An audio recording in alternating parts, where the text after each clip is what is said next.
Okay, fifth graders, today we're doing Module 3, Lesson 2, and today what we're doing is we're going to be adding, we're using addition, we're going to add fractions that have like denominators. I want to tell you right now that like is another word that means the same. Okay, so think to yourself really quickly, remind yourself what a denominator is. Okay, it's the number that's down at the bottom, right, this the bottom number. And if they have like denominators, that means that the denominators are the same. For example, 1/2 and 1/2, do they have like denominators? What about 1/2 and 1/3? Do they have like denominators? No, because the denominators are different numbers. 2 does not equal 3. Okay, so like means they are the same.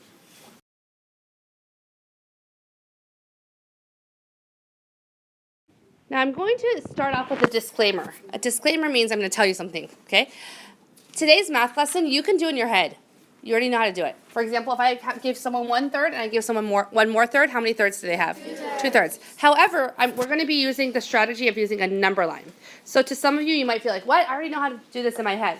But remember, mathematicians are able to model or draw a picture to show their math thinking. And a number line is one way to do that. So today I'm going to ask you, I'm going to force you to slow down and use the strategy of modeling your thinking. We already know the answer is 2 thirds. Do you guys agree? Yeah. If I have 1/3 and I give you one more third to it, obviously I have 2 thirds.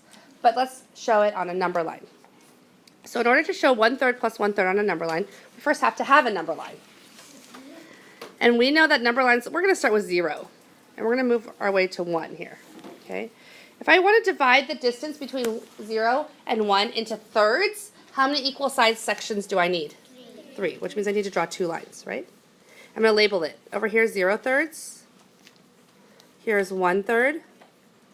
Here's 2 thirds. And 1 is equivalent to 3 thirds. Okay, now when I start at the very beginning of an addition problem, before I even give you the first term, what number do I start at? Like, where am I before I start a problem on the number line? 0. I'm at 0. So I have to think to myself, okay, I'm going to start at 0. And what is my first term? My first addend is 1/3. So to get from 0 to 1/3, what do I have to do? I have to jump by how much? 1/3. So you're going to show that I'm adding 1/3 here. Okay. And what do I want to do to that 1/3? I need to add another third. So I'm going to show, I jump one more third, and I'm going to label it that I'm adding 1/3. And then, am I done with my problem? No. Did I finish adding 1/3 plus 1/3? Yeah, I did. Here's my 1/3. Here's my other 1/3. Make sure you label that you're adding 1/3 and adding 1/3. You can't just draw mountains. You got to show that you're adding 1/3 and 1/3, okay, by labeling it. Then we're done. So our answer then is 2 thirds. So this is how we use a number line to show that 1/3 plus 1/3 equals 2 thirds. This is obviously a very simplistic example, so let's do a little bit more complicated one. Okay, now we have 3/8 plus 3/8 plus 1/8. So we're going to start, of course, at 0. We're going to label it 0/8, right? And then if I have 1 over here, this is 0 and this is 1. Because my denominator is 8s, I need to divide the distance between 0 and 1 into how many equal sections? 8. So which means I have to draw how many lines? 7. Okay. So try your best to estimate. 2, 3, 4, 5. It's okay if it's not super accurate because we can label it. This first line is 1/8. The second line is 3/8, and so forth. Go ahead and label all of them. 4/8, 5/8, 6/8. You'll know you're correct if when you get to 1, it's the same as 8/8, right? Because all of the 8s would be the whole 1. Okay, when we start an addition problem, we always start at 0. When do we not start at 0? When we do when we do addition, subtraction, multiplication, or division? When will we not start at 0? Subtraction, because let's say I had 3/8 minus 1/8. Would I start at 0? Or would I start at? 8. Good. Okay, so my first term is 3/8. So actually what I could do is I could start at 3/8, I guess. Right? Do you guys agree? But to get there, I just basically moved to 3/8, right? Good. Okay, so my first term is 3/8. What do I want to do to that? Add 3 more 8s. So watch me first. Watch. To avoid counting wrong, I could say here's 1/8, 2/8, 3/8. And I can label this plus 3/8. After I add 3/8, where am I at? 6 6/8. Good. Am I done? No. I still want to add 1/8. one more eighth. And I'm going to do that. I'm going to write plus 1/8. And now that I've reached the end of my terms, my addends, I have my answer. My answer is right here. My ending point was right here, which is at what number? 7/8. So 3/8 plus 3/8 plus 1/8 is 7/8. 7/8. Good. Not only can we use a number line to help us add fractions with like denominators, we can also use a number line to help us split up a fraction into smaller parts. The directions tell us to express the fraction as a sum of 2 or 3 equal fractional parts. So if I have 6 halves, could I split those 6 halves into 2 groups? Could I split 6, if I have 6 apples, could I split them into 2 groups? Yes. How many apples would be in each group? 3. 3. So if I have 6 halves and I want to split them into 2 groups, how many halves would be in each group? 3 halves. 3 halves. If I have 6 apples and I want to split them into 3 groups, could I do that? Yes. How many apples would be in each group? 2. 2 apples. If I have 6 halves and I want to split them into 3 groups, could I do that? Yes. How many halves would be in each group? 2. 2 halves. So I could show this on a number line. I could say that here's 0 halves, here's 1 half, here's 2 halves, here's 3 halves, here's 4 halves, here's 5 halves, and here's 6 halves, right? And this is the number I have altogether, 6 halves.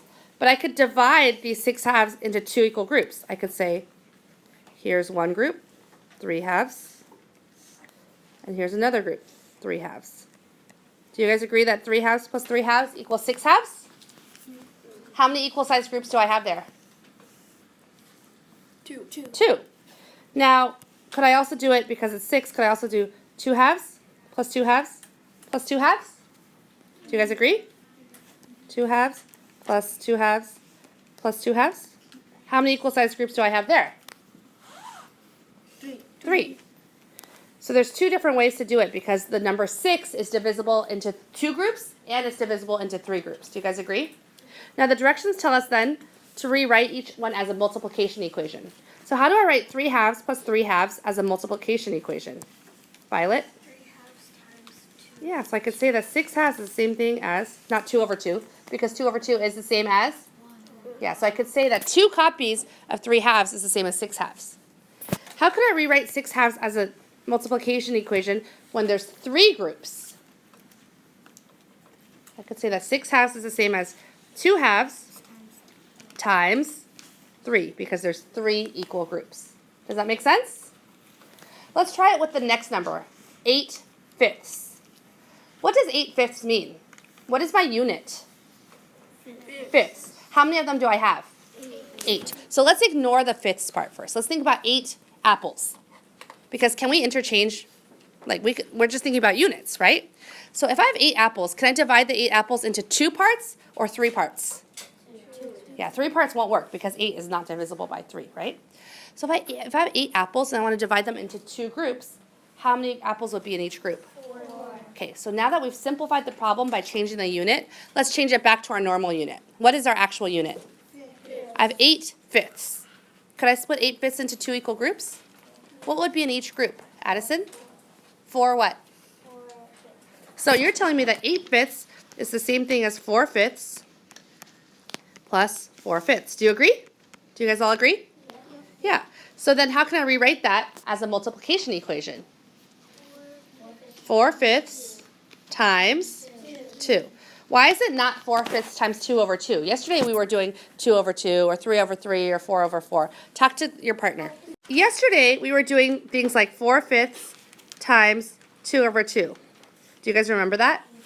But 4/5 times 2 over 2 is really what in disguise? 4/5 times 1. which would be equal to the same value as 4/5. Is this sentence true, by the way? 4/5 times 2 over 2 equals 4/5? Yeah, which is also equal to 8/10. Because 4/5 and 8/10 are what, Jonah? They're equal, but what's the mathematical term? Look in your math notebook.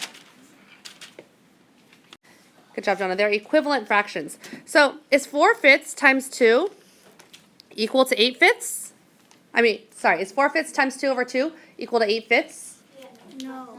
No, it's actually equal to 8/10. Is 8/10 the same thing as 8/5? No. So if I were to rewrite 4/5 times 2 over 2, it's not equal to this. But 4/5 times 2 is equal to 8/5. Do you guys see that? Okay, so be careful there. When we are looking to split a fraction into 2 or 3 smaller parts, we're looking at the numerator, right? Because the denominator tells you the kind of units, the size of the units. Are we talking about fifths or tenths or sevenths or twelfths? Does that really matter when we're splitting up the total number? No, we want to know how many of those units we have because that's how we divide it. So that's why we're looking at the numerator. Okay, but the denominator is important too, and I'm going to show you why. This next part is telling us to express the fraction as a sum. Sum means we're doing what? Addition, good. Of a whole number and a fraction, okay? So let me show you what I mean. Here we have 9/5. How many fifths make one whole? 5. We know that 5/5 equals 1, right?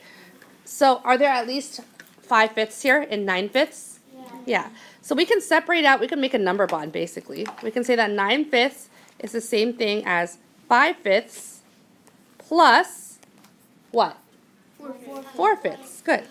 So if I take out the 5/5 part, I call that 1 because that's 1, then it's the sum is the whole number is 1 and the fraction is 4/5. So I can say that 9/5 is equal to 1 plus 4/5. The whole number plus a fraction. Let's try that with the second example, 25/7. We have to think to ourselves first, how many sevens makes one whole? 7/7 equals one whole, right? We have to think to ourselves. Okay, so if I have 25, how could I break that up? I have 25/7. I need to break it into a whole number part and the remaining part. So do we have at least 7/7? That's one whole. How many would make 2 wholes? 14/7. Do we have that? Yeah. How many would make 3 holes? 21/7. Do we have that? Yes. How many would make 4/7? 28/7. 28/7. Do we have that? No. So the most we can do is 21/7. We know that equals 3, right? But we have to add the rest. If I take out 21/7, which is 3, how many sevens are left? 4/7. 4/7. So we can say that 25/7 is equal to 3 plus 4/7, the whole number part and the fraction part. Do you guys see how this works? Yeah. Now, in this case, do we have to mostly focus on the numerator or the denominator, or do we have to think about both? We have to think about both. Very good.